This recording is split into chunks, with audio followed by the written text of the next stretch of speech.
તળાજા જકાતનાકા વિસ્તારમાં વાહન ચેકિંગ દરમિયાન ભરતનગર પોલીસે વિદેશી દારૂની બોટલ સાથે એક્ટિવા સવાર 2 યુવકોને ઝડપ્યા। 31 ડિસેમ્બર અનુસંધાને ભરતનગર પોલીસ મથકનો સ્ટાફ તળાજા જકાતનાકા પાસે વાહન ચેકિંગમાં હતો। તે દરમિયાન એક્ટિવા સવાર 2 વ્યક્તિઓને રોકતા તેમને તલાશી લેતા તેમના એક્ટિવા સ્કૂટરમાંથી વિદેશી દારૂની બોટલ મળી આવતા આરોપી અભયભાઈ જયસિંહભાઈ બારડ અને મહેન્દ્રસિંહ દેવસિંહ સોલંકીને ઝડપેલી પોલીસે ધોરણસરની કાર્યવાહી હાથ ધરી હતી।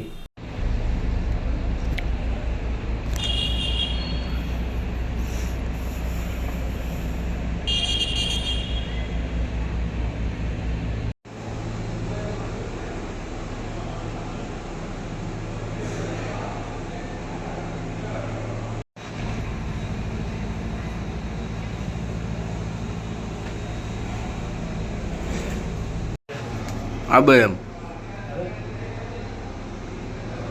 Iya,